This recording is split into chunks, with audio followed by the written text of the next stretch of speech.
Nyní se naučíme, jak vkládat do vizualizace ovládací prvky a zejména tyto ovládací prvky propojovat se sběrnicí KNX. Ovládací prvky jsou v levé části okna.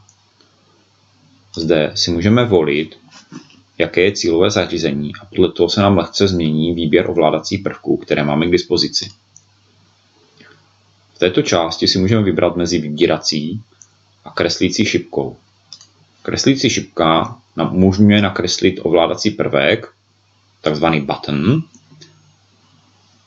V této části jsou vlastnosti nakresleného prvku. Kromě názvu, velikosti a umístění prvku je zde zobrazena i viditelnost, případně aktivnost tohoto prvku a zejména si zde můžeme vybírat, co to bude za typ ovládacího prvku. Na výběr máme dvoustavový button, neboli tlačítko, level, což je posuvník, nebo vícestupňové tlačítko, nebo vícestupňový posuvník. Potom dále je zde seznam, takzvaný list, up-down button, to znamená tlačítko nahoru dolů, trigger button, což je přepínací tlačítko, edit box, virtual key, joystick a static list. V našem případě nám bude stačit button, což je nejpoužívanější tlačítko. V záložce States máme možnost měnit jednotlivé stavy tlačítka. Tlačítko má dva stavy, každý z těchto stavů může vypadat zcela jinak a přepínání mezi těmito stavy je ovlivněno nějakou vnější událostí, typicky stavem skupinové adresy ve sběrnici KNX. U jednotlivých stavů můžeme měnit například barvu tlačítka, můžeme zde dopisovat text, který se zobrazí v tlačítku. Můžeme zde měnit font, můžeme zde měnit například rámeček ovládacího prvku a podobně. Nyní musíme importovat do projektu skupinové adresy.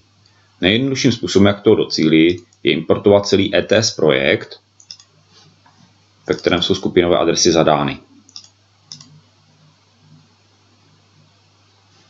Při importu se nám zobrazí panel, kde si můžeme vybrat, které prvky chceme importovat. Základní jsou tzv. Driver tokeny, což jsou proměnné, které nám určují, zda jsme online, to znamená, zda jsme připojení ke KNX sběrnici, případně pod jakým portem a jakou IP adresou. Potom jsou zde commands neboli příkazy a feedback, to znamená feedback zpět. Commands jsou příkazy, kterými můžeme ovládat jednotlivé skupinové adresy. To znamená, my jako vizualizace ovládáme sběrnici KNX. Tím, že jsme to importovali z projektu ETS, tak jednotlivé skupinové adresy jsou správně pojmenované a mají i správné datové typy. Feedback je způsob, jak sběrnice KNX může ovládat vizualizaci. To znamená například, pokud někdo zmáčkne fyzické tlačítko na sběrnici, tak my tuto informaci můžeme pomocí feedbacku dostat zpátky a adekvátním způsobem na ní ve vizualizaci reagovat. Abychom všechny tyto prvky mohli importovat do našeho projektu, tak musíme zde zaškrtnout, že chceme importovat všechny projekty, všechny skupinové adresy. V této části se nám všechny skupinové adresy importují.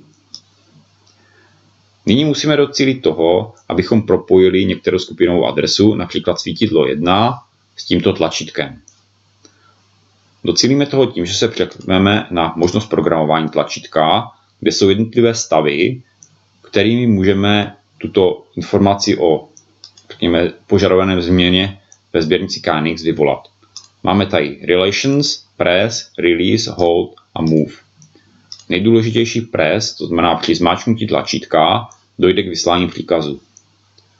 Abychom propojili zmáčknutí tlačítka se skupinovou adresou svítidlo 1, tak pouze jednoduše označíme svítidlo 1 a přetáhneme jej na press.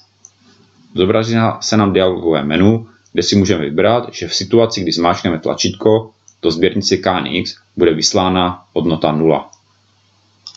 Potvrdíme to. A nyní pokud zmáčkneme to tlačítko v ovládacím programu i2 Control, dojde vyslání hodnoty 0 do sběrnice KNX. Pokud bychom chtěli, aby tento ovládací prvek fungoval jako přepínací tlačítko, to znamená, aby jednou vyslal hodnotu 0, po druhé 1, tak musíme změnit typ tlačítka, to znamená z buttonu se musíme přepnout na trigger button.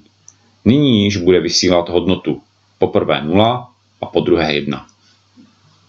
Stejným způsobem bychom mohli propojit i ostatní skupinové adresy s jinými nově vytvořenými tlačítky.